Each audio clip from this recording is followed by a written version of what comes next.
दोस्तों, क्या आप जानते हैं कि 1965 के वॉर में भारत ने एक ऐसी स्ट्रैटेजिक जीत हासिल की थी जो अगर हमने संभाली होती तो आज कश्मीर का नक्शा कुछ और होता। हाजी पीर पास एक ऐसा दर्रा जिसे भारत ने खून बहाकर जीता था, लेकिन बाद में उसे छोड़ दिया। क्या ये हमारी सबसे बड़ी स्ट्रैटेजिक मिस्टेक थी या कुछ और? आज के इस वीडियो में हम बात करेंगे हाजी पीर पास की, उसकी स्ट्रैटेजिक इंपॉर्टेंस की और 1965 के वॉर में भारत ने कैसे उस पर जीत हासिल की और एक एग्रीमेंट से उसे वापस गवा दिया। हाजी पीर पास 1965 की वॉर में भारत ने इसे जीता था। हाजी पीर पास पीर पंजाल रेंज में आता है। ये एक ऐसा माउंटेन रेंज है जो जम्मू और कश्मीर के वेस्टर्न पार्ट में है। जैसा कि आप सभी मैप में देख सकते होंगे कि ये जो रेड से हाईलाइट किया गया एरिया है, that is the Haji Pir पास। ये पास पुंछ जम्मू को कनेक्ट करता है रावलकोट से, जो कि पीओके में है। इसकी हाइट अराउंड 2637 मीटर्स है। मतलब एक ऐसा हाई एल्टीट्यूड एरिया जो मिलिट्री सर्विलांस और कंट्रोल के लिए परफेक्ट पॉइंट बन जाता है। इसी जगह का सबसे बड़ा स्ट्रेटेजिक इंपॉर्टेंस ये है, पाकिस्तान इसी पास के थ्रू टेररिस्ट और इन्फिल्ट्रेटर्स को कश्मीर में भेजता है। अगर इंडिया के पास ये होता तो पाकिस्तान का ये मेजर इन्फिल्ट्रेटर रूट कब का बंद हो गया होता। कनेक्टिविटी और मिलिट्री बेनिफिट्स के हिसाब से अगर बात करें तो रोड डिस्टेंस काफी कम हो जाता, जैसा कि पुंछ से उरी की डिस्टेंस है अराउंड 282 किलोमीटर, जो कि डायरेक्ट 56 किलोमीटर तक हो जाता। मिलिट्री और लॉजिस्टिक्स और ट्रेड भी इंप्रूव होता। ब्रिटिश इंडिया के जमाने से इसकी इंपॉर्टेंस रही है, लेकिन 1948 में जब पाकिस्तान बना तो पाकिस्तान ने पीओके में हमला किया और इसे कैप्चर कर लिया। मतलब अगर इंडिया ने जब 1965 की वॉर में इसे कैप्चर करके ले लिया था तो कश्मीर में आज जो सिक्योरिटी क्राइसिस थी वो शायद नहीं होती। 1965 में पाकिस्तान ने ऑपरेशन गिब्राल्टर शुरू किया, जैसा कि हम सभी जानते हैं। पाकिस्तान के तब के प्रेसिडेंट अयूब खान ने प्लान बनाया कि गुरिल्ला फाइटर्स की मदद से सीक्रेटली कश्मीर में एक इन्फिल्ट्रेशन करवाएंगे और वहां के लोगों में रिबेलियन करवा देंगे और इंडिया से कश्मीर ले लेंगे। उन्हें लगा कि इंडियंस की मोरल ऑलरेडी वीक चल रही है, दो चार झटके में ये बिल्कुल टूट के बिखर जाएंगे। लेकिन ऐसा कुछ भी नहीं हुआ। कश्मीर के लोकल लोगों ने पाकिस्तान का साथ नहीं दिया। फिर भी इंडिया ने पाकिस्तान को वार्निंग दी, अगर इन्फिल्ट्रेशन बंद नहीं हुआ तो हम लड़ाई उस पार ले जाएंगे। और हुआ भी वही। फिर ऑपरेशन हुआ स्टार्ट, जिसका नाम था ऑपरेशन बख्शी। इंडियन आर्मी ने डिसाइड किया कि हाजी पीर बल्ज कैप्चर करना है और क्योंकि वहीं से इन्फिल्ट्रेटर्स आ रहे थे तो उसे कैप्चर करना जरूरी था।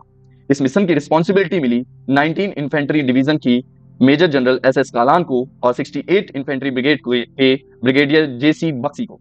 ब्रिगेडियर बक्सी ने अपने ऑफिसर्स को बोला, अगर 40% कैजुअलिटी हो जाए तभी लौटना, वरना आगे बढ़ना। इसका मतलब था mission must succeed no matter what. 26 अगस्त 1965 को एक पैरा ने संघ पर अटैक किया। उसके बाद बिदौरी का प्लान था, लेकिन ब्रिगेडियर बक्सी ने स्ट्रेटेजी बदली और बोला, सीधा हाजी पीर लो, मुझे हीरो बनाओगे या कोर्ट मार्शल होगा। ये था उनका स्टांस। उन्होंने सीधे कहा था, या तो मैं हीरो बनूंगा या तो मेरा कोर्ट मार्शल होगा, लेकिन हमें सीधा हाजी पीर लेना है। मेजर रंजीत सिंह दयाल कहते हैं कि उन्होंने हैवी रेन और टफ टेरेन का सामना करते हुए 27 अगस्त की रात को पूरी रात चढ़ाई की और 28 अगस्त यानी 28 अगस्त को हाजी पीर पास कैप्चर कर लिया। पाकिस्तान ने काउंटर अटैक किया, लेकिन इंडियन फोर्स ने उनको रिपील कर दिया। और फिर हुई सबसे बड़ी गलती, ताशकंद समझौता, ताशकंद एग्रीमेंट। जब बैटलफील्ड पे इंडिया ने जीत हासिल की तो सबको लगा कि अब हाजी पीर हमारा होगा, वो भी परमानेंटली। लेकिन जनवरी 1966 में ताशकंद एग्रीमेंट साइन हुआ और एग्रीमेंट के अकॉर्डिंग दोनों देश ने अपनी फोर्सेस वापस ले जाएंगे वहां पर जहां 5 अगस्त से पहले उनका जो पोजीशन था।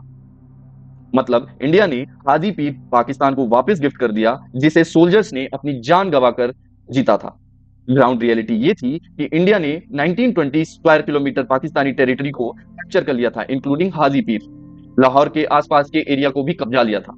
लेकिन पाकिस्तान ने इसके रिवेंज में सिर्फ 550 यानी 550 स्क्वायर किलोमीटर एरिया ही इंडिया का कैप्चर किया था, वो भी मोस्टली डेजर्ट्स इन राजस्थान के आसपास। फिर भी इंडिया को कोई स्ट्रेटेजिक गेन नहीं हुआ, हाजी पीर वापस करना पड़ा। लेफ्टिनेंट जनरल रंजीत सिंह बताते हैं कि उन्होंने बाद में यह कहा भी था कि यह एक बड़ी गलती है, लोग मैप्स नहीं पढ़ते। लेफ्टिनेंट जनरल डीबी सकाटकर ने भी कहा कि अगर हमने हाजी पीर वापस ना किया होता तो कश्मीर इन्फिल्ट्रेशन आज एक दिन भी यहाँ कश्मीर में नहीं हो रहा होता, क्योंकि उनका सारा रास्ता बंद कर दिया गया होता। 1971 और 1999 दो और मौके थे जहां पर हम ये गलती सुधार सकते थे। 1971 में इंडिया के पास 93,000 प्रिजनर्स ऑफ वॉर थे। पूरा ईस्ट पाकिस्तान, आज का बांग्लादेश, जीत लिया था, लेकिन ना हाजी पीर वापस लिया, ना ही छम सेक्टर को रिक्लेम किया। 1999 एक और मौका जब करगिल में भी इंडियन आर्मी के पास इनिशिएटिव था, लेकिन फिर भी हाजी पीर वापस नहीं किया गया, उस पर कोई एक्शन नहीं लिया गया। आज जब पाकिस्तान के पास ये टेरेन है, आज जो ये टेररिस्ट वहां से आ रहे हैं, उसका मेन कारण, मेन जगह यही हाजी पीर आ रहा है।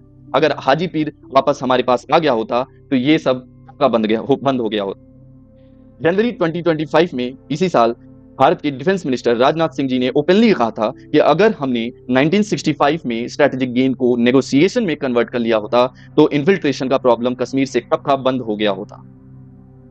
इसीलिए ये कहा जा रहा है कि जिस तरह सोवियत यूनियन ने क्राइमिया यूक्रेन को गिफ्ट किया था 1954 में, उसी तरह इंडिया ने हाजी पीर पास को पाकिस्तान को गिफ्ट दे दिया था 1966 में। और अब वक्त आ गया है कि इस हिस्टोरिक ब्लंडर को सुधारा जाए, पाकिस्तान को उसके टेररिस्ट एक्टिविटीज के लिए जवाब दिया जाए, हाजी पीर वापस रिक्लेम किया जाए। आप क्या सोचते हैं इस पूरे इंसिडेंट के बारे में? कमेंट सेक्शन में जरूर बताइएगा। मिलते हैं नेक्स्ट वीडियो में। जय हिंद।